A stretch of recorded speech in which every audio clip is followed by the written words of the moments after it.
Aujourd'hui, c'est une journée de mobilisation qui est importante parce qu'effectivement, elle porte sur la question de la lutte contre l'extrême droite, sur toutes les formes de racisme. Et nous sommes face à un gouvernement, et notamment les ministres Retailleau et Darmanin, qui font de l'islamophobie et du racisme d'État une ligne politique, qui essaye de faire sur le dos des musulmans de ce pays une ligne politique et de prendre le pouvoir et de faire la jonction avec l'extrême droite raciste. Donc aujourd'hui, le peuple de France, il s'est levé dans la rue pour dire que non, le pays français n'est pas raciste. Le peuple de France n'est pas raciste et nous n'acceptons pas cette ligne politique du gouvernement qui stigmatise, discrimine, insulte et passe des journées à calomnier nos compatriotes de confession musulmane, nos compatriotes qui n'ont pas la bonne couleur de peau. C'est absolument inadmissible et aujourd'hui on est mobilisé contre toutes ces formes de racisme. Et on rappelle, je le disais, c'est en tout cas crimes à caractère raciste qui ont augmenté de 11%. Pour autant, Thomas Porte, il y a cette polémique, en tout cas cette mobilisation qui est éclipsée par cette polémique autour des affiches que la France Insoumise a publiées puis ensuite retirées à l'effigie de Cyril Hanouna. Pourquoi ne pas dire, monsieur le député, tout simplement que vous avez commis une grosse faute et que désormais on passe à autre chose ? Je crois que la mobilisation, elle n'est pas éclipsée parce qu'elle est d'un très haut niveau. Et vous aurez les chiffres ce soir. Des dizaines de milliers de personnes ont défilé partout dans le pays. Personne n'est dupe de l'instrumentalisation qui est faite contre la France insoumise. Tout le monde connaît nos engagements antiracistes, anticapitalistes, contre tous les actes de discrimination qui soient racistes et antisémites. Et nous avons retiré cette affiche quelques minutes simplement après sa publication. Nous avons dit que c'était une erreur. Et nous disons que si des gens ont été touchés, sont sentis visés, nous présentons nos excuses. Mais nous avons retiré cette affiche quelques secondes après.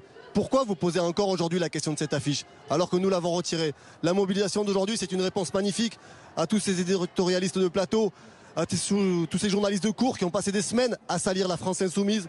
Notre mobilisation, elle est aujourd'hui maximale. Et la levée du peuple contre toutes les formes de racisme, c'est une réponse aujourd'hui à toutes celles et ceux qui ont passé des semaines à nous calomnier.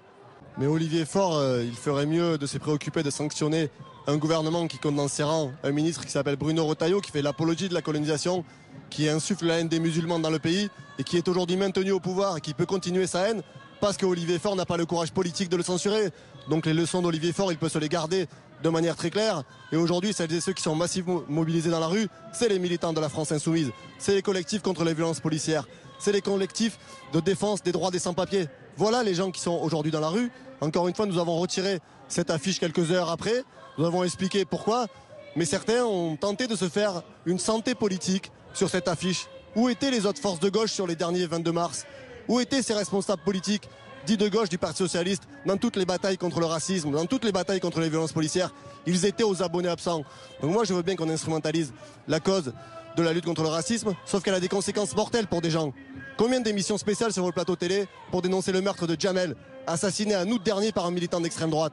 Combien de plateaux télé sur les groupes Facebook où on compte des dizaines de députés RN qui appellent à tuer Emmanuel Macron, qui appellent à tuer des musulmans et à brûler des mosquées? Combien d'émissions spéciales pour parler du député RN, Frédéric Bocalité, ancien propriétaire d'une librairie antisémite et nazie? Personne. Donc aujourd'hui, il y a un tapis rouge que certains déroulent à l'extrême droite. Et oui, Cyril Hanouna est un porte-parole de l'extrême droite, est un homme qui permet que les idées de haine d'extrême droite soient aujourd'hui dans l'espace public.